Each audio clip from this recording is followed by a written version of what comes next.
Talagang tanghali po sa ating lahat. Kamusta po ang barangay Orando? Mga kagawad dyan sa likod, magandang umaga din po sa inyo. Dito po, yung mga nasa gilid, okay na ba kayo dyan? Hindi naman kayo masyado na initan. Kasi ito naman kayo, no? Hindi naman masyado. Yung mga nandito po sa tindahan. Yung mga nakaupo po dito, ayos na po tayo. Baka pagod na po kayo. Yung mga nakatayo sa likod. Nasaan ba ang pinakamalalakas sumigaw dito sa Orando?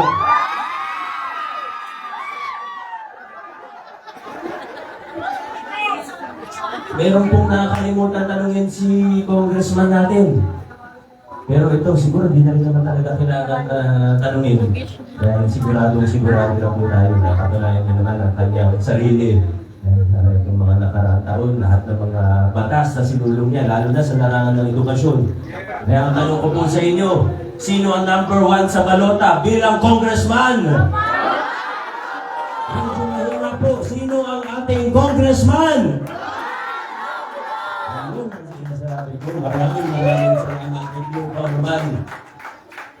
Alam niyo, noong 2019, nung bumisita po ako rito, siyempre konsyal niyo po ako ng panahon na yun. Konsyal ako ng District 1. Tinulungan po ako noong 2016. Medyo maganda rin po yung resulta dito noong 2016. Noong 2019, ay lumaban tayo, nakipaglaban tayo para magpakilala ng pagbabago sa ating lungsod. Pero kung maaalala po ninyo, ang lagi natin sinasabi noon ay kung maglalaban lang din tayo, kung ipaglalaban na lang din natin ang pagbabago sa lungsod Pasig, siguraduhin na natin na yung laban ay para sa pagbabago na hindi yung mababaw lang. Siguraduhin na natin na magiging totoo, tunay, pangmatagalan yung pagbabagong gagawin natin. Yung pagbabagong hindi lang marunong po ako nila. O pwede ba kung dito kasi nalilito ako sa inyo. At yung totoo naman ang dami na namin napapagumpayan bilang isang lungsod. Paborito ko itong simbolo, hindi ko alam kung paborito din ninyo na simbolo ng pagbabago natin ay ang mapawas ng handog po natin. Dati diba, pag member ka ng lab organization, sigurado meron. Pag member ka ng HOA na malakas na nakaupo, baka posible lahat meron o karamihan meron. Pero pagka member ka ng samahan, nakatampuhan mo yung nakaupo o ayaw sa inyo, malamang sa malamang, walang matatanggap ang inyong samahan. Kung hindi ka aktibo, dito sa inyong barangay, aminin po natin, maraming busy. Di ba? Lalo na yung mga nagtatrabaho. No, maraming nakatira dito, wala naman silang oras para makisali sa politika. Marami tayong mga kapitbahay, talagang papasok sa umaga, uuwi sa gabi, matutulog. Hindi na masyado aktibo kahit sa HOA o sa anong samahan. Madalas yung mga yun, sila pa yung mga hindi napapansin. Sila yung mga hindi nabibigyan ng mga benepisyo katulad ng pamaskong handog. Ano po ginawa natin simula December 2019? Nagbahay-bahay po tayo para sigurado na lahat ay makatanggap. Kakampi ka meron, pero kahit nakaaway ka, meron pa rin. Pantay-pantay ang tingin sa akin. Ang ating pagkakas. At yun naman talaga yung punto. Opo, nagbibigay kasayahan din siya para sa pagdagdag Noche-Buena natin. Pero hindi po talaga, ang punto talaga yung pagkasunan doon. Kaya ganun yung estilo na pinatupad po natin ay para pakita sa lahat ng tao na sa Pasig ngayon, pantay-pantay tayo. Hindi na natin gusto yung palakasan system. Ayaw na natin yung ginagamit pa yan parang sa takutan. Madalas po pag nag-iikot po kami, hindi lang naman dito, no, sa inyong barangay, kundi sa buong Pasig, 2019, kami ni Congressman, lakad ng lakad, kung saan, kami dalawa na magkasama. Minsan pag District 1, kasama si Consi Kibo. Madalas po sinasabi sa amin, Biko, Kong, pasensya na, hindi kami makasama, mag-supportahan namin kayo. Dahil yung supporta namin, secret lang. Lagi gano'n yung sa amin ng mga panahon na yun. Ayaw na natin, pinalikuran na natin yung klaseng system lang. Ayaw natin yung takutan. Diba? Pagka Ano po ginawa natin? Pantay-pantay. Yung card, naalala niyo po yung blue card, yellow card, yung araw, 2019, tinanggal natin yung mga card na yan. Noong una, may iba po sa atin na nagalit. May ibang seniors nagalit po sa akin, ba't ko daw tinanggal yung mga card. Meron daw silang nakukuha ang benepisyo doon. Pero siguro magkalipas ng ilang taon, nakita na rin naman kung bakit natin ginawa yun. Kasi ayaw natin na kung sino lang yung vendor, kung sino lang yung hawak ng card, yun lang yung makakatanggap ng mas magandang benepisyo, yun lang yung malilibre sa ospital. Ginawa po natin ngayon, basta residente ka ng Pasig, totoong residente ka ng Pasig, punta ka sa ospital, ayaw naman natin balance billing, matik na po. Hindi mo na kailangan ng card, no balance billing po tayo sa ating ospital. Yan po yung pinatupak natin. At nabanggit ko pa masuman doon, yung dating blue card ngayon, para sa lahat na po ng Pasigueño, hindi na po kailangan ng card. Pero sa totoo, ito yung ginawa natin, ito yung pinatupad natin na estilo ng pag-gobyerno.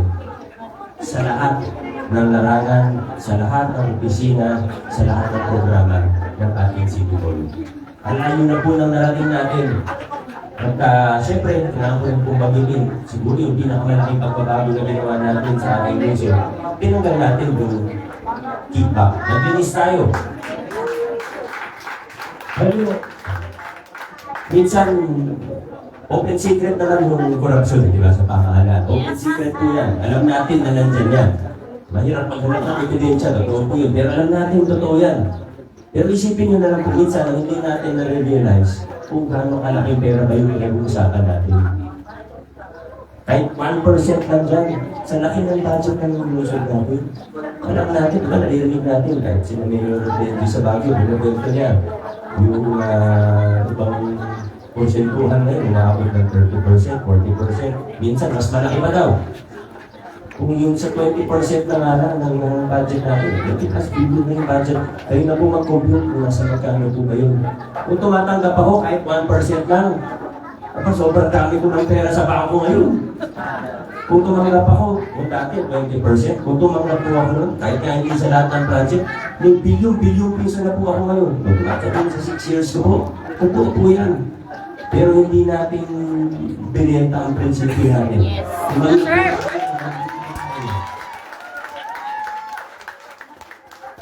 Kaya ko pong tumayo sa harapan ninyo, kaya ko pong tumingin mata sa mata, kahit kanino, at kaya kong sabihin na kahit isang piso, hindi ako tumanggap. Kawa ng tropa sa Pasig! Yan ang mga tuloy. Hindi bang lumapit po sa inyo. Huwag naman tayo maging bastos sa ito. Respetuhan po tayo. Pag may kandidato, gusto lang natin siyang hindi, wala naman tayong ipapakita masama. Dapat mag-respetuhan po tayo, kailangan natin sila. Pag pinamayan tayo, pamayan po natin sila. Maayos po tayo, di ba? Mga tagoran po, mababait po, di ba? Tama po, di ba? Kaya kailangan maging mapanuri tayo. Kailangan maging mapanuri tayo. At kung may nakikita po tayo na ba't kaya parang mas gusto nila dun sa mga lumang kalakaran? May iba parang mapatanong ka na lang, ba't gusto niyo yung mga lumang style? Yung mga hindi na nga ginagawa ngayon, yung mga tinalikuran na natin dahil alam natin ay mali, yung mga tinalikuran natin dahil alam natin alanganin, ba't yung iba gustong bumalik dun sa mga lumang kalakaran? At hindi ko alam kung anong tingin po ninyo, pero kung ako po tatanungin, tingin ko po dahil mas gusto nila sa lumang kalakaran kasi mas nakikilabang po sila nila. Yes! Yung mga kalabang po namin sa totoo, wala naman po bago sa kanila. Siguro may bago sa politika, ngayon pala tumatakbo, pero sa totoo, sila rin po yan.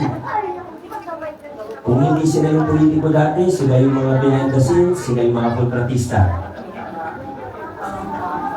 Hindi naman po sikreto yun, kahit i-google naman po natin, makikita naman po natin eh. Hindi tayo siguro kung anong teorya, katotohanan lang po pinag-uusapan natin. Sa pagpapakilala ng pagbabago. Sa kahit anong pagbabago, maliit man malaki, sigurado may tututol. Sigurado may papalag. At yung mga tumututol at pumapalag, madalas kasi mas gusto nila din sa lumang sistema. Pero tayo sa Pasig, hindi po tayo aatras. Dire-diretso po tayo. Dahil alam po natin na nasa magandang direksyon ang ating lungsod.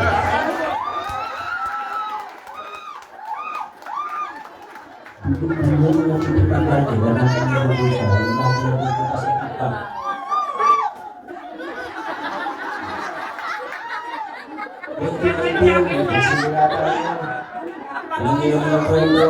Ay, ate, sandali lang. 2019, marami tayo kapagkabukayan, marami tayong nagawa. Medyo naabutan lang din tayo ng pandemya. Mamaya tayo yung isip ko na lang. mga pandemya, hindi tayo nagpapaya. Lahat ang pwede natin gawin, di ba? Kahit yung supplemental SAP natin. Kasi kita natin, hindi lahat, kahit yung SAP na nasyonal. Nagbigay pa tayo, bawat kapit niya. Ikaw na rin, Mayor! Kaso ba? At hanggang ngayon naman, di ba, may mga medical assistance, may mga tulong. Pero kasi, mga kababayan, hindi tayo pwede magtapos doon sa panandaliang tulong. O kung may mga pagkakataon ng emergency, may assistance to individuals in crisis tayo. Office ko, tumutulong din po parati, tayo sa SWAT. Hanggang sa mga kaya natin, hanggang kaya ng tulong natin, tulong tayo ng tulong. Pero, uulitin ko po, hindi tayo pwede magtapos doon sa panandaliang tulong. Kasi yung panandaliang tulong, patawid, minsan kailangan talaga eh. Minsan wala nang choice, kailangan talaga humingi ng tulong, kailangan humingi ng tulong. Pero, may nakita na ba tayong gumanda ang buhay? May nakita na ba tayong lumaman dahil sa konting ayuda? Wala ako. Kailangan yung mga programa natin, pang matagalan, kailangan yung mga programa natin, kung ano yung makakatulong para makaabot tayo mula sa kahirapan para tumaas ang antas ng pamumuhay ng mga pamilya kasiguro. Kaya tayo,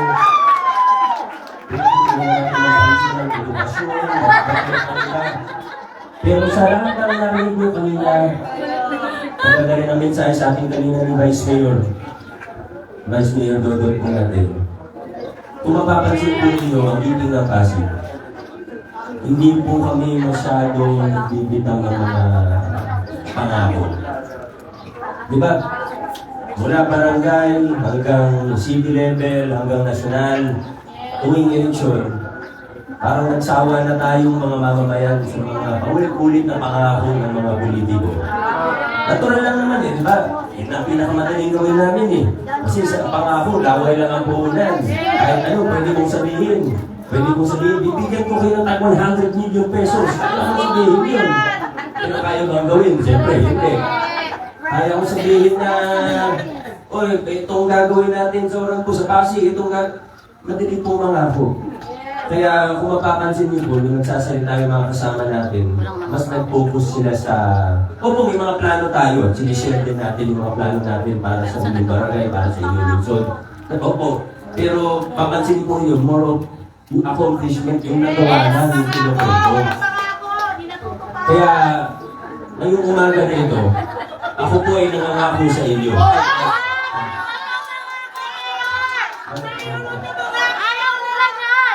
Pinapangako ko po na hindi ako mangangako.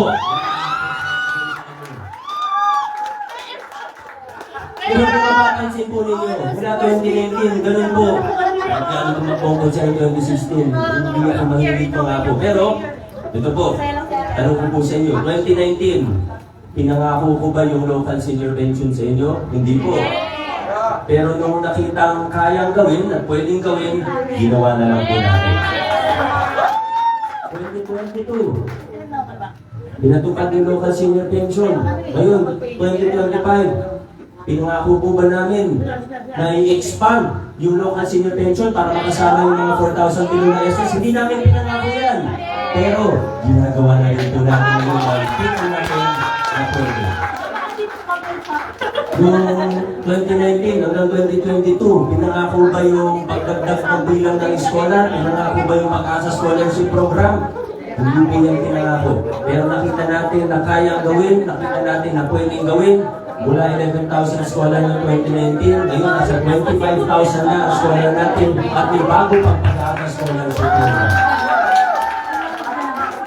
Marami pa po akong pwedeng ikwento. Pero sa lahat na pwedeng ko ikwento, hindi po yan pinalako. Nakita lang na pwedeng gawin at kayang gawin, ginawa na lang po natin. At kasama ang buong bitin ng Pasig,